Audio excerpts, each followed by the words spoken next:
Tales from Juthos, Part 1. It had been a week now since the tall, dark trees of the forest of Bavingen had disappeared from view on the shores to the south, and the mountains of eastern Howland had risen into view. The wooden decking beneath Raston's small form creaked softly as the vessel shifted side to side. On his back, with closed eyes, the gnome shifted his body once more in an effort to find himself at one with the still, unfamiliar movement. The North Sea was quieter now, a far cry from the storms through which the smuggler's craft had fled to reach this point, but Raston couldn't say he was thankful for the lack of a distraction. Ever since he was a child, he had known it was dangerous for him to be left alone with his thoughts for too long, and never before had he had so much that needed to be thought about. Above him, suspended in a hammock, he saw a dwarven hand flop over the edge of the netting. A waterskin, previously cradled like a sleeping child's toy, fell down onto the floor. Raston's eyes lazily opened and regarded the fluid leaking out onto the decking through half-closed lids. Red. Probably wine, the leftover contents disappearing from sight through gaps between the planks. If only it were that easy. The dwarf grunted and shifted his head to the side. Raston could see his ear fold over as it caught against the hammock netting, and tufts of his dark brown beard poking through and getting caught in the gaps. He just couldn't understand how being bent up like that could be comfortable, but then, very much unlike this dwarf, this was his first time at sea. Further above him, still and away across the tightly packed cabin, sun shafts descended down from an open hatch in the ceiling, the sunlight of the late afternoon bathing the interior of the chamber in a soft orange glow. He could hear voices calling to each other from the main deck as the working crew made adjustments to the rigging. If he took nothing else from this unfortunate journey, he would have to admit to having no small admiration for the skill and attentiveness of these smugglers. The deft and seemingly natural ability with which they drew the ship ever onwards was remarkable. Raston had heard of the peculiar linguistics particular to seafaring folk, but sometimes he found himself actively having to remind himself that both he and these people were, in fact, speaking the same language. As with any masters, however, the really impressive factor lay in what wasn't spoken at all. The skilled mathematician need not labour to explain each element of his workings to act upon them with confidence, nor the practised swordsman need think through each complex act to bet his very life upon it. This very mastery of sail had been what had kept these people both in business and out of prison. Their every action had depended upon being a cut above the local fleet, and Raston was thankful beyond words that he could now attest to that skill. Not, of course, that he thought he would ever be able to. Heavy footsteps from the neighbouring hold drew Raston's eyes to the doorway. Before long, hinges creaked as it was pulled open, and through it peered the familiar face of an enormous, bearded man. Stooped low beneath the aperture, he leaned heavily on his wounded leg, and reached a thickly muscled arm up to place a lantern on a hook suspended from the ceiling. Even for a human, this man was a giant. He stood near a head taller than the next among his crew, and even with his age and injuries, the authority implicit in both his stature and his countenance was unmistakable. This was Captain Crewleg Sildan, a man the likes of which Raston had hoped to spend his whole life ignorant, but now his unexpected, and undoubtedly soon to be well remunerated, saviour. The hulking presence stirred many within the cabin chamber, and Rastin could see both crew and kinsmen alike stirring to face the unexpected visitor. "It's night soon. We've just received signal from our escort. Without any trouble, and winds as they are, we should be making port at Gran in the early hours of tomorrow morning. Cargo? Make sure you got your things together, as we'll want to make the switch sharpish. Crew? Gonna have to call you topside whilst we're under escort. Can't say I have too much faith in these sun lovers and their ilk." The captain lingered for a moment, as he cast his single working eye about his waking crew. Then he nodded, and ducked back through the doorway and out of sight, the distinct weight of every second step fading to the backdrop of ocean waves as the giant man retreated back through the bowels of the ship. Rastin moved his hands to his face and massaged his forehead with an open palm, letting his fingers run through his unkempt hair, the grey marks of soot and ash still collecting on his skin, even after these long weeks aboard the Aetherling. Feet fell around him as the crew climbed from their hammocks and shod themselves. Grumbling and grunting filled the quarters, interspersed with the occasional stretch. Not an unusual scene come the rotation of the captain's men, yet this time the half-breed threw drying coats aside to reveal a sturdy chest that lay beneath. His fingers making quick work of the lock and clasp, he heaved open the lid, reached inside, and began to disseminate the contents amongst his fellow crewmen. Heavy and wicked-looking sea axes, long, jagged knives, and what looked like Grahovian crossbows. Expensive. Over the next few minutes these were passed around the rougher men and soon stowed on belted hips or held low in capable hands.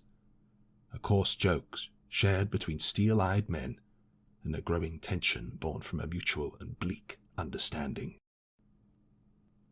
One by one, the crewmen climbed through the hatch onto the main deck and out of sight. For the first time in what felt like a very long time, the gnomes of Ahorelensk were truly alone. Pulling himself into a seated position, Rastin supported his back against a pillar and rubbed the sleep from his eyes. Elsewhere in the room, his kinsmen struggled to make their way out of hammocks, or peeked out from whichever hiding hole they had used to shield themselves from the eyes of the smugglers. They had been barred from speaking aloud the whole journey, and questions as to what awaited them in Mentis' new kingdom had been swiftly discouraged. This, of course, had done nothing to alleviate the fears among the diminutive refugees, but Rastin detected no malice in it. Sound carried a long way across the water, especially in those night hours where the gnomes were most afraid. Playing it over in his mind, he figured that asking too many questions about a given job would not be seen as a desirable trait amongst professional criminals. Further, if there was something that they could say that would quieten their cargo, he suspected there would be little disadvantage to doing so. Where would they run, after all? His kind were not renowned as the most competent of swimmers. No. He very much doubted that the smugglers of the Aetherling knew what the future held for him and his compatriots. As he saw it now, the captain's latest order and the rising tensions of the crew more or less supported this. A hushed voice carried across the cabin. "What do you expect it'll be?" The voice came from Nimera, her face still wet with tears from tired eyes, and her hair hanging uncharacteristically loose about her shoulders. His former apprentice had been hit hard by their flight from Elosvia, but she had accepted no offers of comfort, nor kind words of any support. She had always been like that. Whenever something had gone wrong back in the workshop, she would go silent and draw back from near everyone, beat herself up, and emerge the next day as if nothing had happened. There was such a terrible weight in her eyes. Raston took a moment to listen for movement overhead. It seemed the crew were too busy with preparations for their escort to concern themselves with his kinsman for now. He drew a deep breath. War machines, weapons. What else? Nimra's eyes and expression hardened, clearly not satisfied with his response. Fine. Ships. I think our new and gracious king will want something for his ships.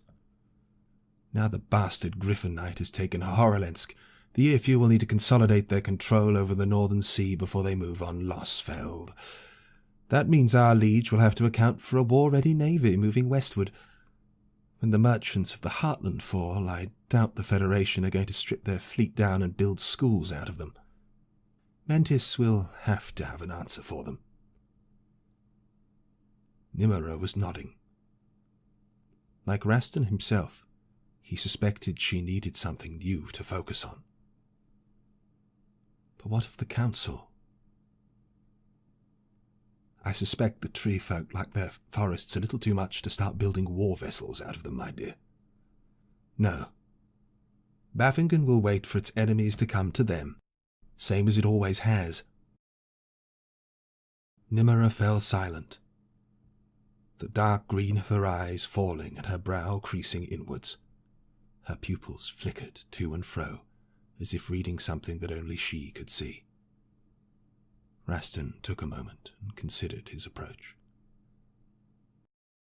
What do you want, Nimra? She met his concerned gaze. You think this new king will want us to help kill them? Her voice was low and steady. The older gnome put his hand on her shoulder and clenched it tight in a show of understanding. Yes.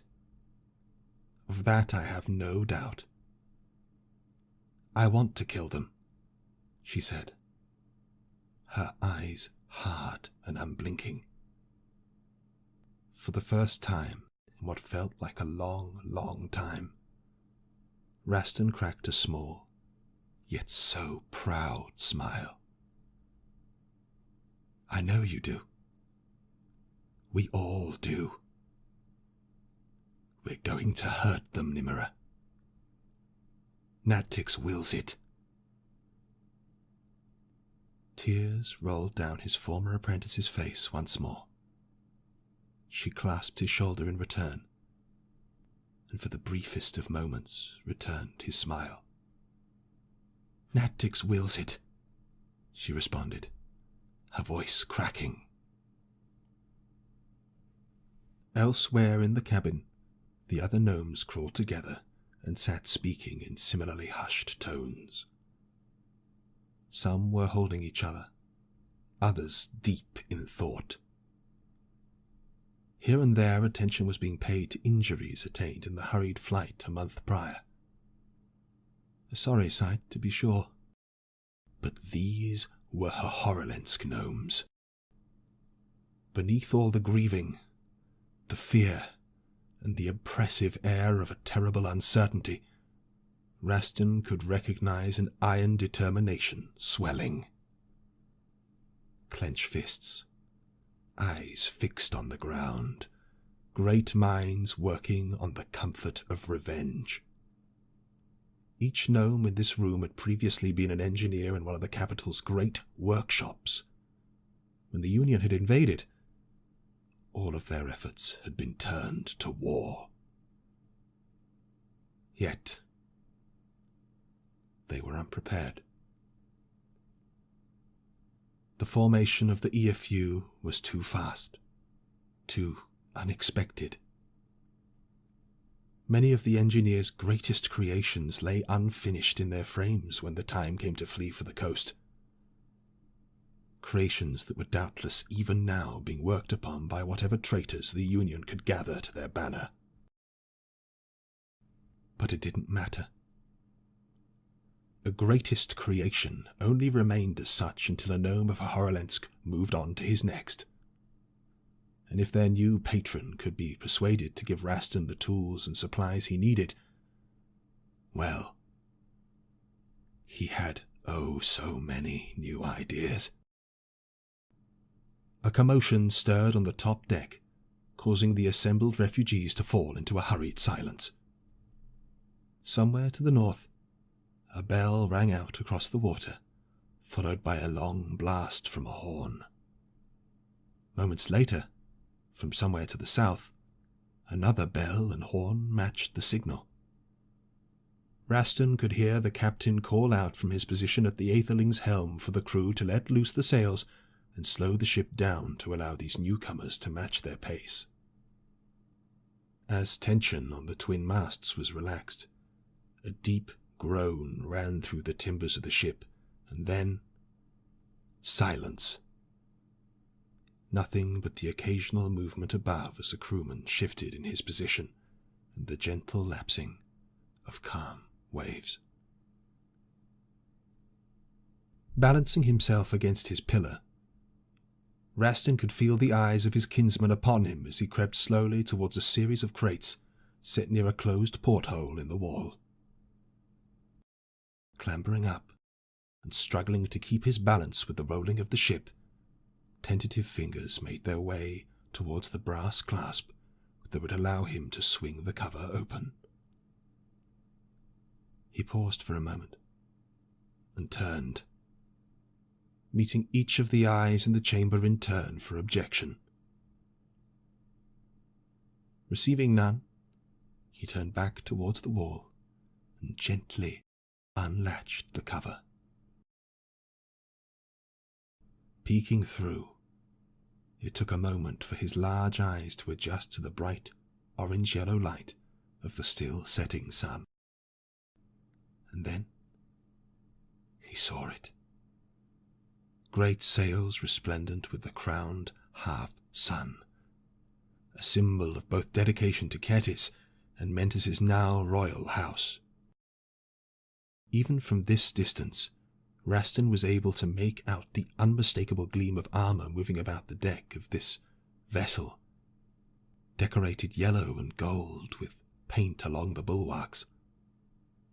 As the ship drew closer, Rastin's keen eyes searched for signs of their intent. This was clearly a cannon-bearing vessel, but the port hatches remained shut, at least for now. "What is it?" came a raspy voice from behind him. "What can you see?" Rastin held his hand up for silence, but as he did so a shadow fell over the aperture, the shock causing him to stumble and lose his balance atop the crate.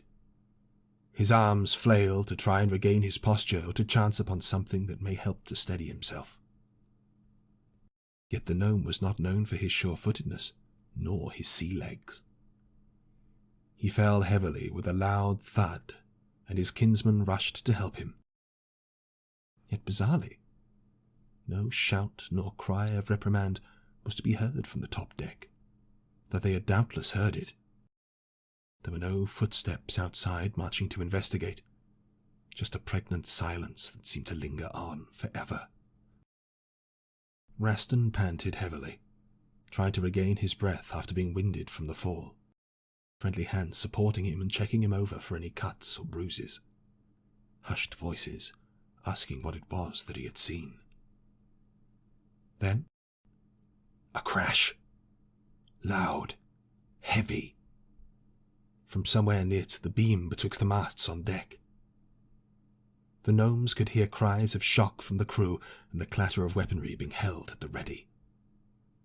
A second, heavy thud, then a third. Whatever it was that had landed on the ship was moving. The gnomes scattered to their familiar hiding spots around the cabin, two of them lending their shoulders to Rastin as they squirreled him away behind a chest. An imperious and confident new voice could be heard from the deck above, calling out above the disruption. "Greetings, Captain! Blessings of the Sun Goddess to you and yours." The voice was cut off by a piercing, serpentine roar that rattled Raston's eardrums and evoked a scream from one or two amongst the gnomish number. The voice continued. "I trust your passage was pleasant?" The tone was almost mocking. After a moment, the gruff tones of Captain Silden called out his response. "As good as could have been expected. Is it not considered custom to request permission to board another man's vessel in the New Kingdom? Smugglers we may be, but I'm afraid we run a no-livestock policy."